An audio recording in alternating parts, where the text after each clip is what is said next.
acute coronary syndrome. X-ray showed cardiothoracic ratio which is enlarged, and the echo finding was that of an LV systolic dysfunction with a global hypokinesia of LV having a left ventricular internal diameter of end diastole of 6.3 centimeters. And grade 3 LV diastolic dysfunction with a E by A of 2.1 and an ejection fraction of 18%. So based on this, we thought of a differential of a dilated cardiomyopathy. So what we considered was that of a familial dilated cardiomyopathy, some kind of muscular dystrophies, the viral causes, an infiltrative cause like sarcoidosis, amyloidosis, hemochromatosis, and endocrine pathology, nutritional, tachycardia, ischemic. So these are the broad differentials we considered. So we initially took up a detailed history for those differentials. We looked for family history of any similar illness, which would be rule out any sudden cardiac death, any early arrhythmias in the family, or anything requiring pacemaker insertion at an early age in the family. Another thing would be look for viral prodromes, symptoms of hypothyroidism, and chronic ethanol consumption, any skin rash, photosensitivity, easy bruisability, weight gain, stry on the body, or any sudden psychological stress. So these are history and examination to cover the previous set differentials. So our patient had sluggish reflexes along with mild edema over the hands and legs. Otherwise, the history was negative for all the previous questions.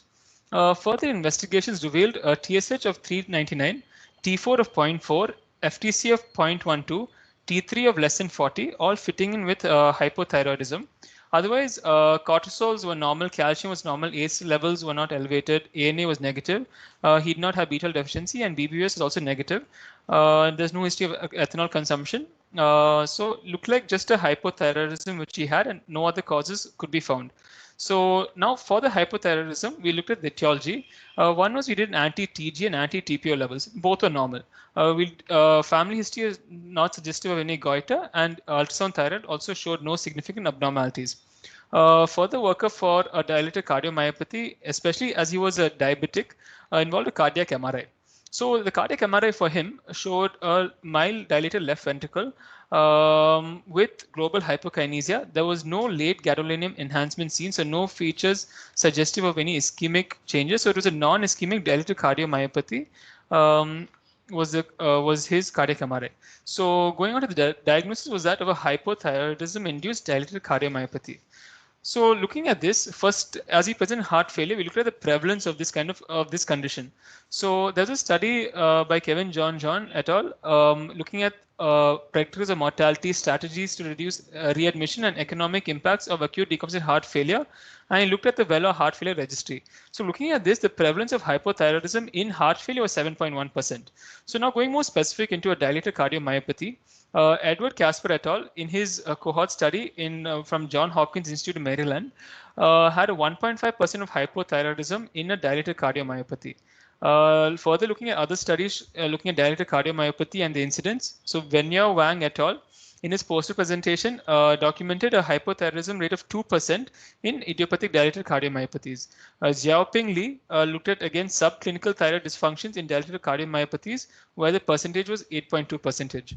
So this is roughly, it shows that it's quite a low percentage of patients with dilated cardiomyopathy being affected with hypothyroidism.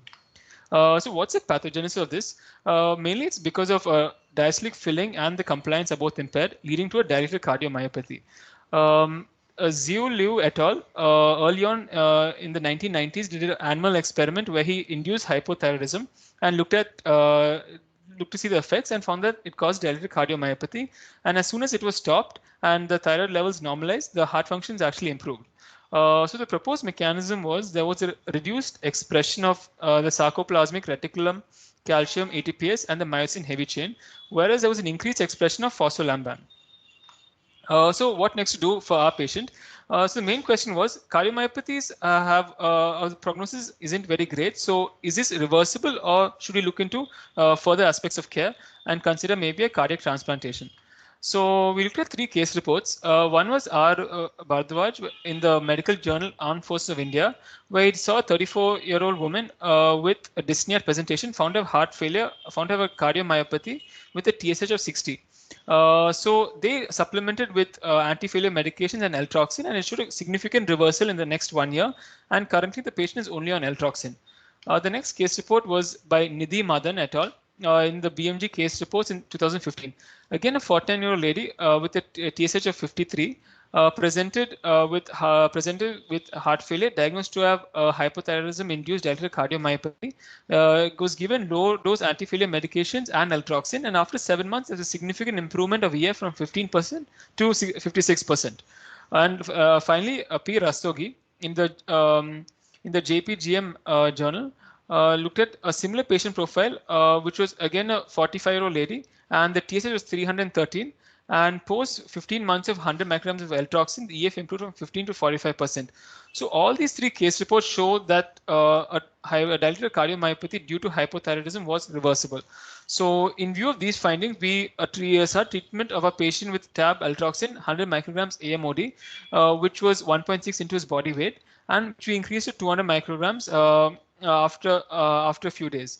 Along with this, the treatment at acute settings required inotropes and BiPAP, followed by heart failure medications requiring diuretics, beta blockers, and ismohydrazine in view of the probable cardiorenal type 1 syndrome.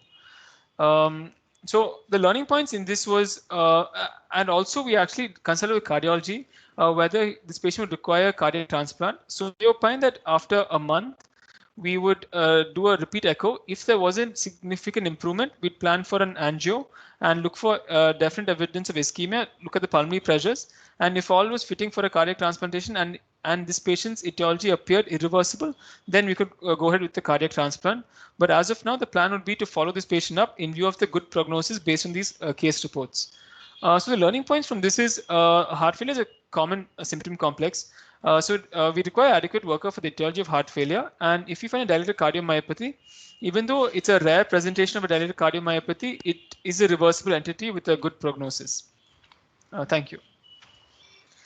Thank you, Adarsh. While everybody's thinking of a question to ask Adarsh, I just wanted to announce that a feedback form after every presentation will be sent to all the faculty, which we need to fill up at the end of each talk. So thanks, Adarsh. Are there any questions to Adarsh or any comments?